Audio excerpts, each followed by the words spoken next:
Buddhāvataṃsaka Sutra. Book 33. Inconceivable Qualities of Buddhas.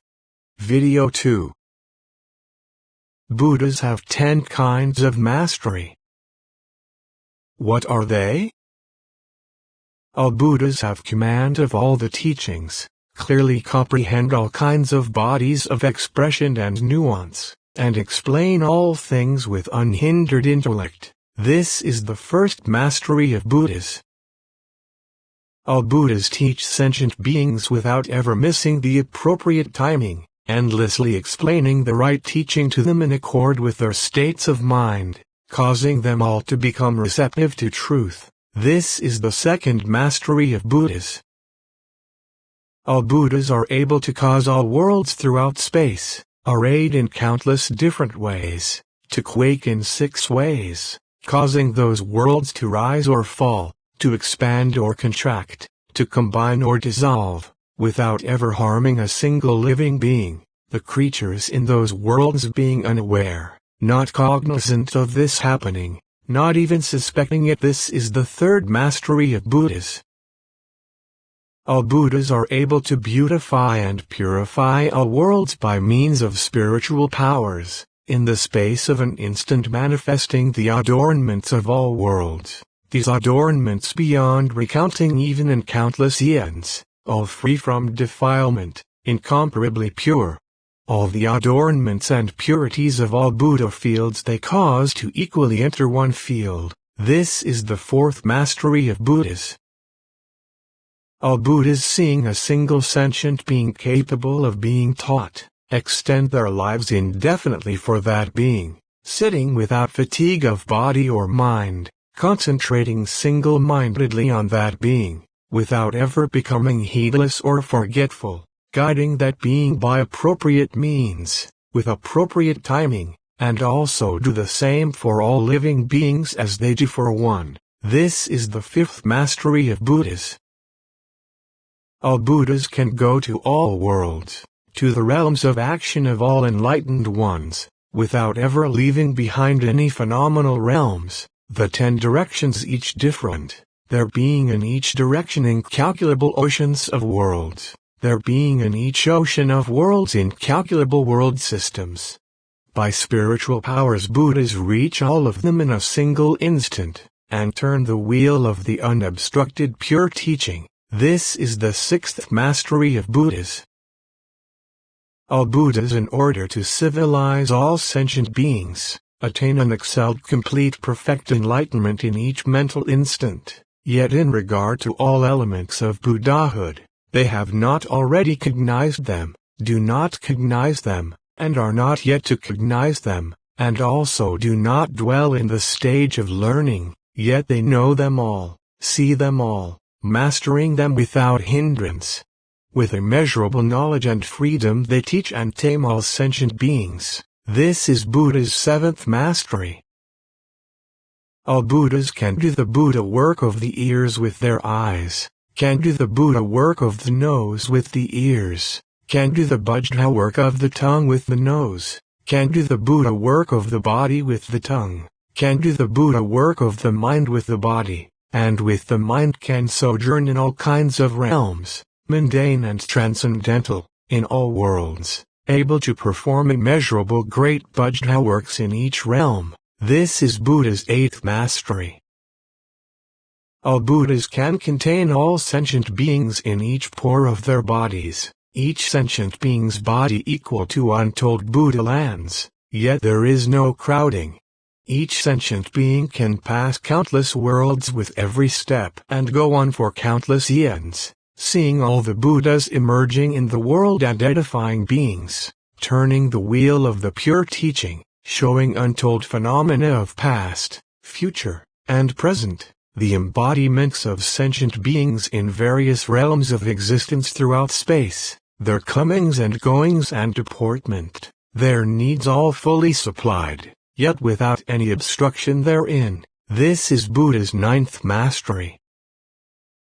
All Buddhas in the space of an instant, manifest as many Buddhas as atoms in all worlds, each Buddha attaining enlightenment in all universes, sitting on a lotus lion throne in a world of vast arrays of exquisite lotus blossoms, showing the miraculous powers of Buddhas. And as in the world of vast arrays of exquisite lotus blossoms, so in untold worlds in all universes, variously arrayed, with various realms of objects, various shapes and forms, various manifestations, various numbers of ages, and as in one instant so in each instant of immeasurable, boundless, incalculable eons, all appearing in one instant, with infinite abodes in one instant, yet without using the slightest power of expedient means. This is Buddha's 10th mastery.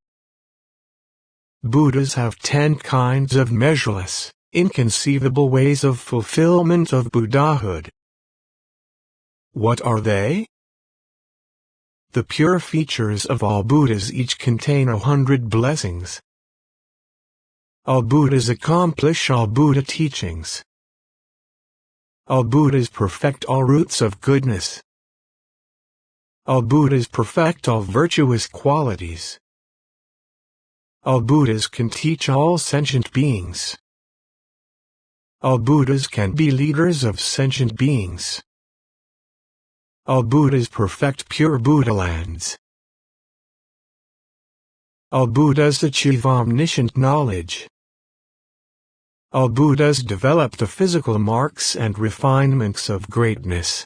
All who see them benefit. This effort is not in vain.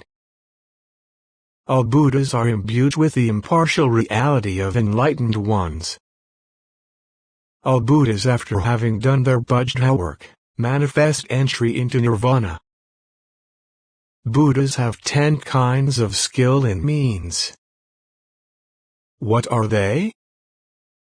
All Buddhas know all things are beyond idle philosophizing, yet can demonstrate the roots of goodness of all Buddhas.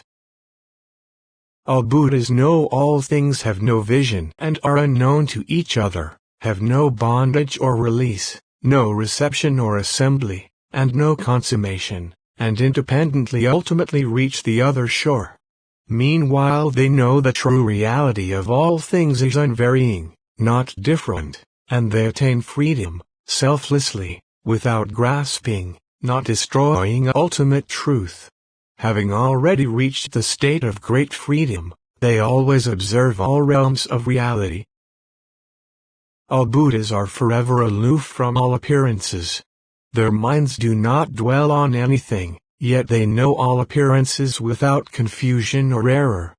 While they know all appearances have no intrinsic nature of their own, yet they are able to perceive them all in accord with their essence, and also manifest the infinite appearances of the various adornments of innumerable physical bodies and pure Buddha lands, gather lamps of knowledge and wisdom, and destroy the delusions of sentient beings.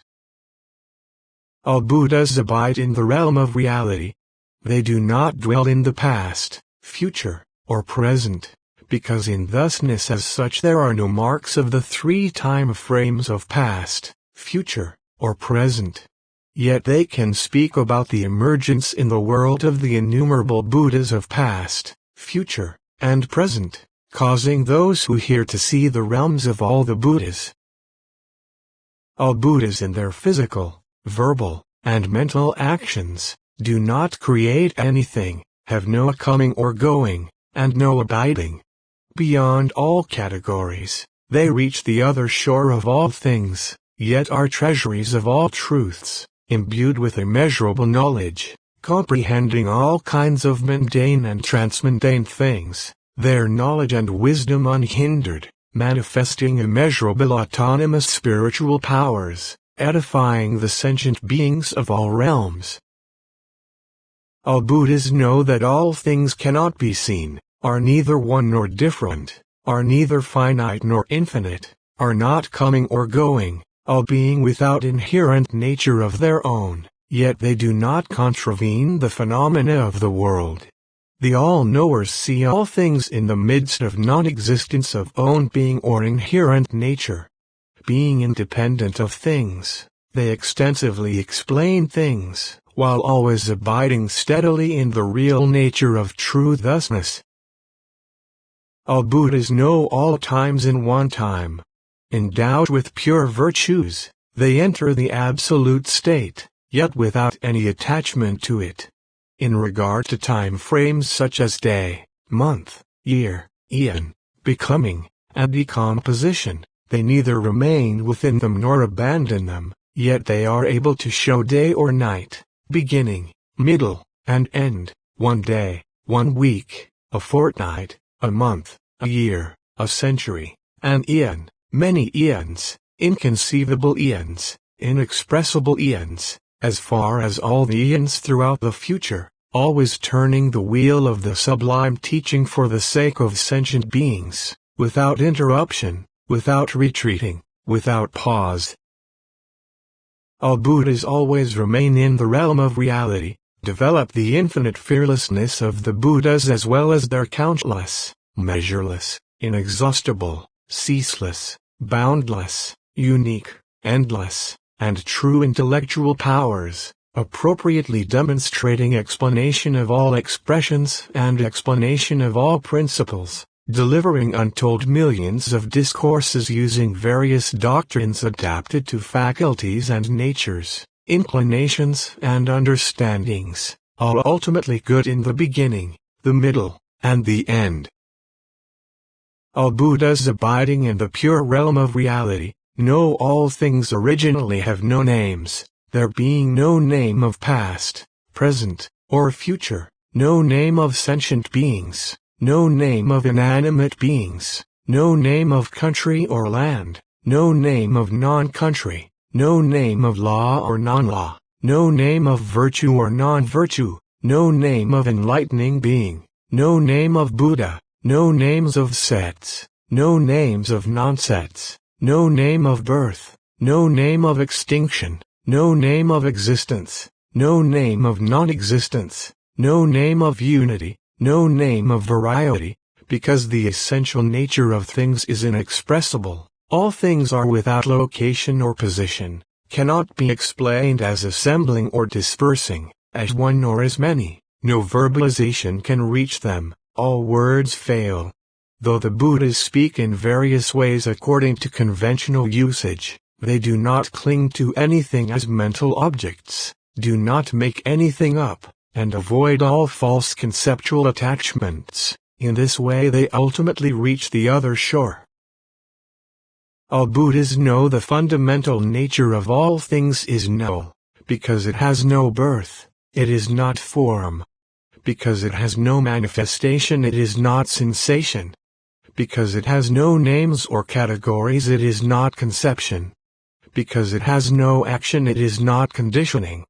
Because it has no grasping, it is not consciousness. Because it has no access, it is not sense mediums. Because it apprehends nothing, it is not sense elements, yet it does not destroy things.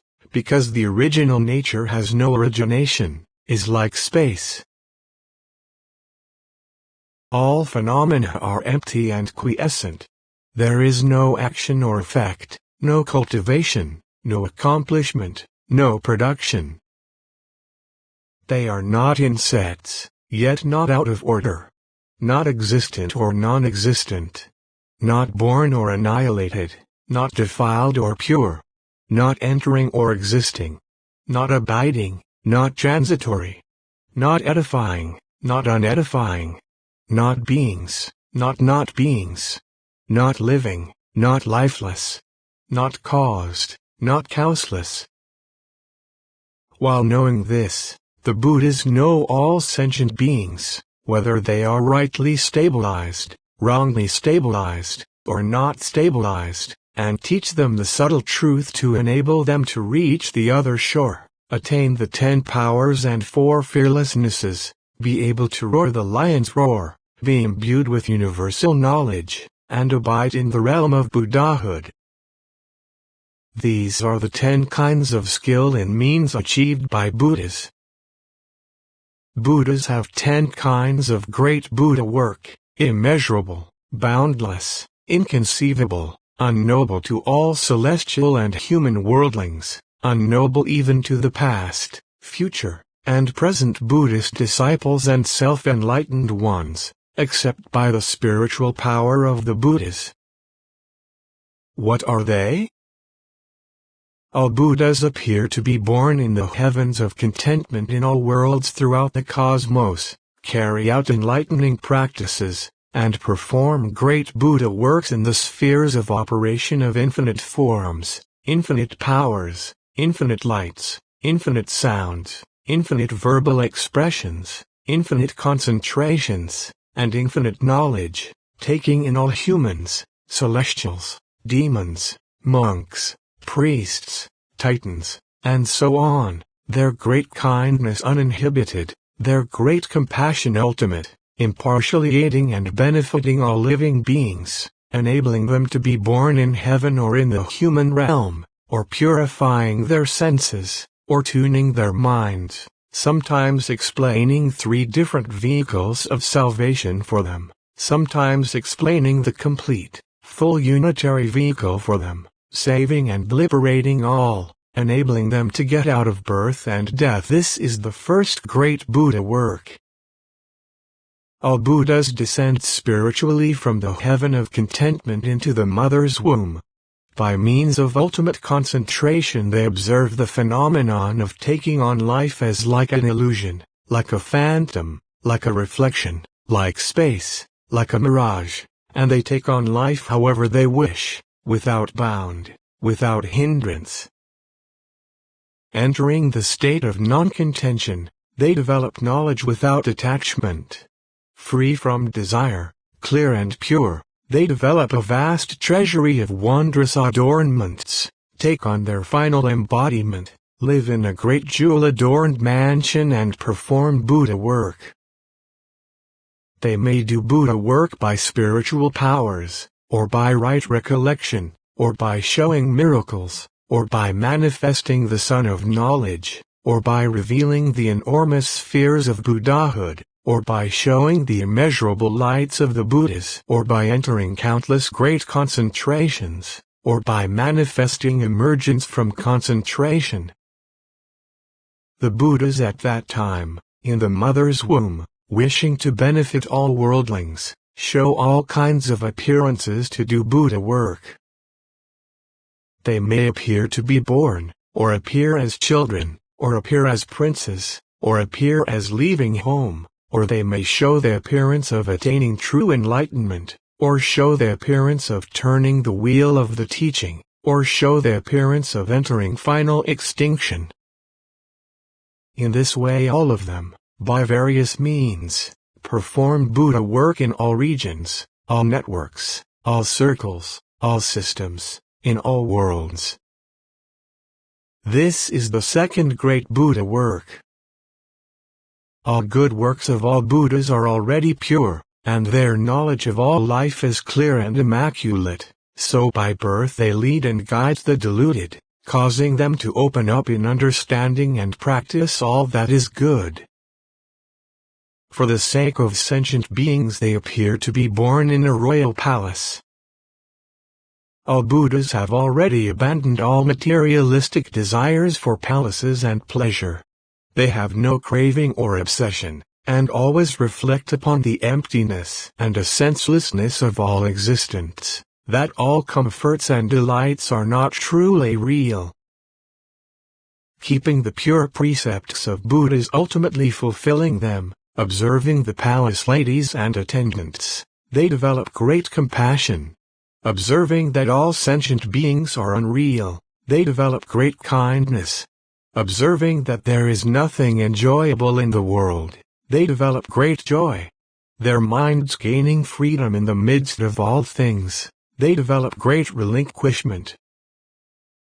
Imbued with the qualities of Buddhahood, they manifest birth in the phenomenal realm, their physical features perfect, their associates pure, yet they have no attachment to anything.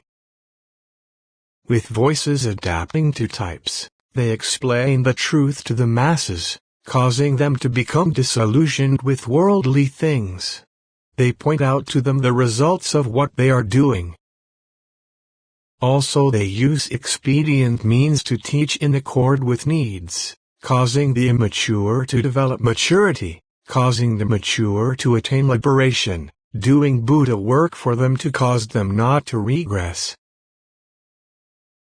Also, by virtue of a heart of universal love and compassion, they continually explain all kinds of principles to sentient beings and also manifest the powers of diagnosis, prescription, and occult influence for them, to enable them to awaken and attain purity of mind.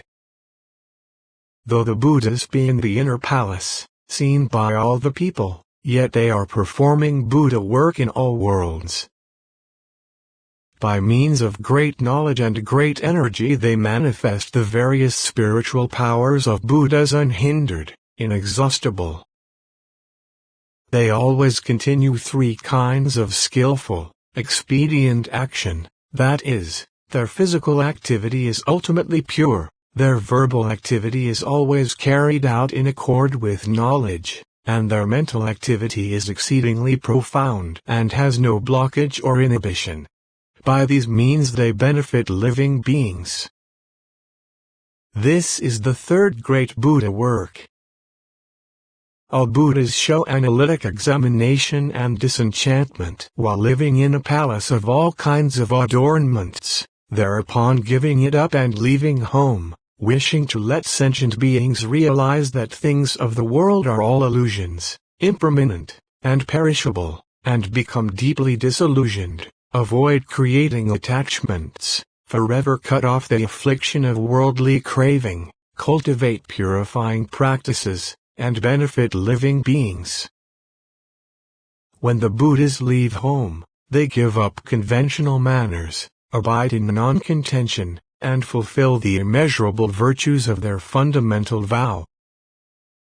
By the light of great knowledge they destroy the darkness of delusion of the world and become unexcelled fields of blessings for all beings. They always extol the virtues of Buddhas for the benefit of sentient beings, causing them to plant roots of goodness with the Buddhas. They see truth with the eye of wisdom. They also extol renunciation for the benefit of sentient beings, its purity and blamelessness. They are eternally emancipated and are forever lofty paragons of wisdom for the world. This is the fourth great Buddha work. All Buddhas have omniscience and already know and see infinite realities. Attaining perfect true enlightenment under the tree of enlightenment, vanquishing all demons, their majesty supreme, their bodies fill all worlds. Their deeds of spiritual power are boundless and inexhaustible. They attain mastery of all meanings in the sphere of omniscience. They have cultivated virtues to consummation. Their seats of enlightenment are fully adorned and pervade all worlds in the 10 directions. The Buddhas sit on them and turn the wheel of the sublime teaching, explaining all the undertakings of enlightening beings, revealing the infinite realms of the Buddhas, causing the enlightening beings to awaken to and enter into them. They carry out all kinds of pure practices and are able to direct and guide all living beings, cause them to plant roots of goodness, be born in the ground of equality of the enlightened, continue in the boundless good practices of enlightening beings, and develop all the most excellent qualities. The Buddhas know perfectly all worlds, all beings, all Buddha lands, all phenomena, all enlightening beings, all teachings, all pasts, presents, and futures, all disciplines, all mystic transformations, and the inclinations of all sentient beings' minds, and based on this knowledge perform Buddha work. This is the fifth great Buddha work. All Buddhas turn the irreversible wheel of the teaching, to cause the enlightening beings not to backslide. They turn the immeasurable wheel of the teaching, to cause all worldlings to know. They turn the wheel of teaching, awakening all, because they can fearlessly roar the lion's roar. They turn the wheel of teaching, which is a treasury of knowledge of all truths, to open the door of the treasury of truth and remove the obstacle of obscurity. They turn the unobstructed wheel of the teaching, being equal to space. They turn the wheel of teaching of non-attachment, because they see that all things are neither existent nor non-existent. They turn the world's illuminating wheel of teaching, to cause all sentient beings to purify their vision of reality. They turn the wheel of teaching revealing all knowledge, pervading all things in all times. They turn the wheel of teaching, which is the same one of all Buddhas, because all Buddha teachings are not mutually opposed or contradictory. All Buddhas by means of measureless, countless hundreds of thousands of millions of billions of such wheels of teaching, perform Buddha work inconceivably according to the differences in mental patterns of sentient beings. This is the sixth great Buddha work. All Buddhas enter into all capital cities and perform Buddha work for the beings. That is, they enter human capitals, celestial capitals, capitals of water spirits, monsters, cherubim, titans, birds, hobgoblins, serpents, goblins, demons, and so on. When they enter the gates of the city, the earth trembles. Light shines everywhere, the blind gain vision, the deaf are able to hear, the insane regain their sanity, the naked are clothed, the troubled and suffering all gain peace and happiness. All musical instruments spontaneously play, all adornments, used or not, emit marvelous sounds that delight all hearers. The Buddha's physical forms are pure and clean, fully endowed with the marks and refinements of greatness, so that none ever tire of seeing them.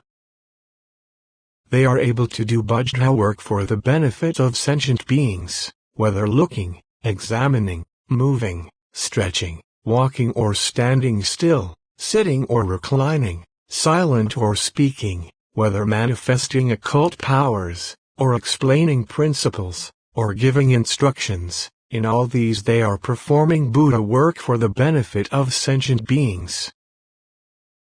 All Buddhas in all the countless worlds, in the midst of the oceans of mental inclinations of all kinds of sentient beings, urge them to remembrance the Buddhas always diligently considering and planting roots of goodness, cultivating the practices of enlightening beings, lauding the subtlety and supremacy of the Buddha's appearance, which is hard for any living being to get to meet. If beings see Buddhas and are inspired with faith, then they produce all the immeasurable good qualities and amass the virtues of Buddhas all pure.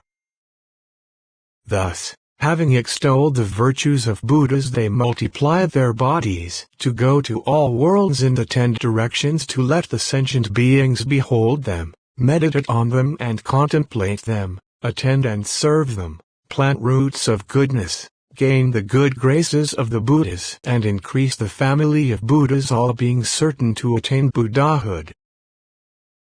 By these actions they perform Buddha work, sometimes manifesting physical bodies for sentient beings, sometimes making sublime utterances, sometimes just smiling, causing them to believe, honor, praise, and behave courteously. All Buddhas by means of innumerable, untold, inconceivable such Buddha works of all kinds, in all worlds, according to the inclinations of sentient beings' minds, teach them expediently, by the power of their original vows, the power of great love and compassion, and the power of omniscience, causing them all to be civilized. This is the 7th great Buddha work. All Buddhas may do Buddha work while dwelling in forest retreats, or in quiet places, or in desolate places, or in Buddha's dwelling places. Or they may do Buddha work while in trance, or while alone in a grove, or while concealing themselves from view, or while abiding in knowledge of the ultimate profundity, or while dwelling in the incomparable realm of the Buddhas. or they may do Buddha work while carrying on various imperceptible physical actions, adapting to sentient beings' mentalities, predilections, and understandings to teach them as is expedient, without cease. Or they may do Buddha work seeking omniscience in the form of celestial beings, or they may do Buddha work seeking omniscience in the form of water spirits, goblins, cherubim, titans, birds, serpents, humans, subhumans, and so on. They may also do Buddha work by seeking omniscience in the form of listeners, solitary illuminates, or enlightening beings. Sometimes they preach, sometimes they are silent in doing Buddha work. Sometimes they do Buddha work saying there is one Buddha, sometimes saying there are many Buddhas. Sometimes they do Buddha work saying all practices and all vows of enlightening beings are one practice and vow. Sometimes they do Buddha work saying one practice and one vow of enlightening beings are infinite practices and vows. Sometimes they do Buddha work saying the realm of Buddhahood is the world. Sometimes they do Buddha work saying the world is the realm of Buddhahood. Sometimes they do Buddha work saying the realm of Buddhahood is not the world. Sometimes they remain for a day, or a night, or a fortnight, or a month, or a year, up to untold eons, to do Buddha work for the benefit of sentient beings. This is the 8th great Buddha work. All Buddhas are minds that produce pure roots of goodness, causing sentient beings to engender pure faith and resolution in the Buddha teachings, so their faculties are tamed and they forever detach from the world. They cause enlightening beings to be full of knowledge, wisdom, and clarity in regard to the way of enlightenment and not depend on another for understanding. Sometimes they do Buddha work manifesting nirvana. Sometimes they do Buddha work showing the evanescence of all in the world. Sometimes they do Buddha work explaining the Buddha bodies. Sometimes they do Buddha work explaining the accomplishment of all that is to be done. Sometimes they do Buddha work explaining the flawless fulfillment of virtuous qualities. Sometimes they do Buddha work explaining the extirpation of the root of all existences. Sometimes they do Buddha work causing sentient beings to turn away from the world to follow the Buddha mind. Sometimes they do Buddha work explaining the inevitable ending of life. Sometimes they do Buddha work explaining that there is nothing enjoyable in the world. Sometimes they do Buddha work preaching the eternal service of Buddhas. Sometimes they do Buddha work explaining the Buddha's turning of the wheel of pure teaching, causing the hearers to become very joyful. Sometimes they do Buddha work expounding the sphere of Buddhahood, inspiring people to cultivate spiritual practices. Sometimes they do Buddha work expounding concentration on remembrance of Buddha, inspiring people to always delight in visions of Buddha. Sometimes they do Buddha work expounding the purification of the senses, diligent search for the Buddha way with unflagging spirit. Sometimes they do Buddha work visiting all Buddha lands and observing the various causes and conditions of their environments. Sometimes they do Buddha work uniting all bodies of living beings into a Buddha body, causing all lazy and self-indulgent sentient beings to abide by the pure precepts of the enlightened. This is the 9th great Buddha work. When Buddhas enter extinction, countless sentient beings mourn and weep. Looking at each other in great grief and distress, they say, "The Buddha had great sympathy and compassion, mercifully aiding all worldly beings, a savior and a refuge for all living creatures." The emergence of a Buddha is difficult to encounter, an unexcelled field of blessings, and now the Buddha has passed away forever. Thus they used this to cause sentient beings to mourn and miss the Buddha, thereby doing Buddha work. Also, in order to transform and liberate all celestials, humans, spirits, goblins, titans, cherubim, and so on, according to their desires, they pulverize their own bodies to make countless relics, to cause sentient beings to develop faith, honor, respect, and joyfully reverence them, and cultivate virtues to complete fulfillment.